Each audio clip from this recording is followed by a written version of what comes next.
छात्रों, आज हम अशोक चक्रधर की कितनी रोटी यह कविता देखने वाले हैं। कविता का नाम है कितनी रोटी और उसके कवि है अशोक चक्रधर। अशोक चक्रधर जी का जन्म 8 फरवरी 1991 में खुर्जा उत्तर प्रदेश में हरिहरपाड़ा मोहल्ले में हुआ था।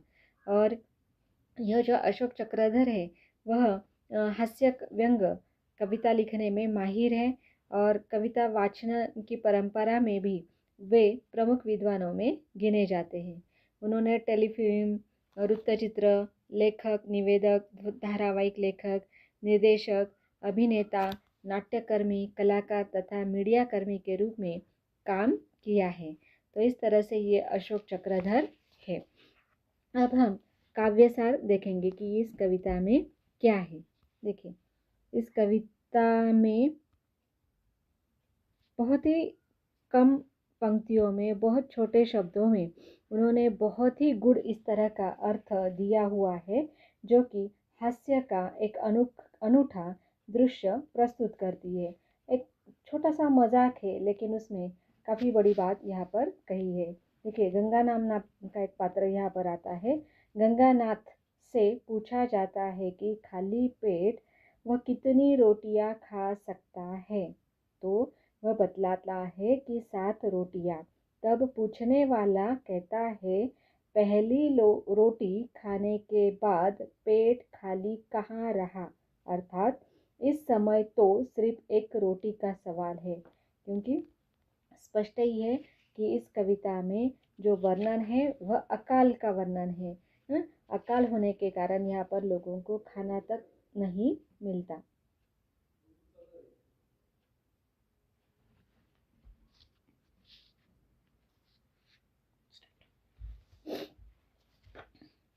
प्रस्तुत कविता देखिए, पहले हम पढ़ लेते हैं। कितनी रोटी। गांव में अकाल था, बहुत बुरा हाल था। एक बुढ़ऊ ने समय बिताने को यूं ही पूछा मन बहलाने को, खाली पेट पर कितनी रोटी खा सकते हो गंगानाथ। गंगानाथ बोला 7। बुढ़ऊ बोला गलत, बिल्कुल गलत कहा। पहली रोटी खाने के बाद पेट खाली कहाँ रहा। गंगानाथ, यही तो मलाल है, इस समय तो सिर्फ एक रोटी का सवाल है। तो इस तरह से यहाँ पर स्पष्ट ही है कि अकाल होने के कारण यहाँ पर लोगों को खाना तक नहीं मिल रहा है। और ऐसी स्थिति में कल्पना कीजिए कि काफ़ी सारी नागार्जुन की भी कविता है जिसमें अकाल और उसके बाद, इस कविताओं में भी काफ़ी इस तरह का वर्णन किया है जो काफ़ी मार्मिक है। अब हमारे हृदय तक जाता है कि किस तरह से यहाँ पर गांव के लोगों को काफ़ी समस्याओं का सामना करना पड़ता था। तो स्पष्ट ही था कि अकाल होने के कारण कोई काम नहीं था और समय बिताने के लिए एक बुढ़ऊ यानी वृद्ध व्यक्ति ने इस तरह से गंगानाथ नाम के एक व्यक्ति से पूछा। बिल्कुल देखिए, एकदम संक्षिप्त इस तरह का इसका कथानक है कि यह जो कविता है वह किस तरह से बिल्कुल छोटी है, कम पंक्तियों में, लेकिन अर्थ प्रधान है। तो इस तरह से इस गंगानाथ को उन्होंने प्रश्न पूछा कि तुम खाली पेट हो, अब कितनी रोटियां खा सकते हो। तो गंगानाथ ने कहा 7। देखिए, वह यानी इतनी भूख लगी, कल्पना कीजिए कि वह 7 रोटियां खा सकता है। कल्पना कीजिए कि वह काफ़ी दिनों से भूखा है।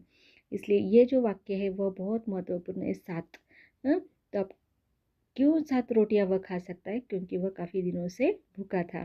तो इस तरह से यहाँ पर वह बूढ़ा देखिए इस पर बोलता है कि नहीं, तुम 7 रोटियां नहीं खा सकते, क्योंकि है ही नहीं, वास्तव में रोटियां है ही नहीं। यह बड़ा सवाल था। यह अंतिम पंक्तियों में भी स्पष्ट होता है, लेकिन इसके पहले यहाँ पर वह इस बात को थोड़ा अलग दिशा में ले जाता है कि जब तुम पहली रोटी खाओगे तब तुम्हारे पेट में कोई जगह नहीं बचेगी, तुम्हारी भी भूख जो है वह मिट जाएगी, तुम्हें और रोटी खाने की आवश्यकता नहीं पड़ेगी। लेकिन यह प्रश्न ही ऐसा था कि एक तो रोटी मिले, एक भी रोटी नहीं थी। तो यहाँ पर कल्पना कीजिए कि 7 रोटियाँ तो जैसे 7 समुंदर पार की हो गई। तो इस तरह से यहाँ पर यही बड़ा दुख था कि इन लोगों को कुछ भी खाने पीने को नहीं था। और इस तरह से यहाँ पर वह कहता है कि इसी बात का दुख है कि तुम 7 रोटियां तो खा सकते हो, लेकिन एक भी रोटी न होने का बहुत बड़ा सवाल है, बहुत बड़ा प्रश्न है। तो छोटी सी कविता है, यहाँ पर हम MCQs भी इसी तरह से निकाल सकते हैं कि किस तरह से यह छोटी कविता है कि गंगानाथ कितनी रोटियां खा सकता है, या एक रोटी खाने के बाद यहाँ पर कौन सा सवाल उपस्थित होता है।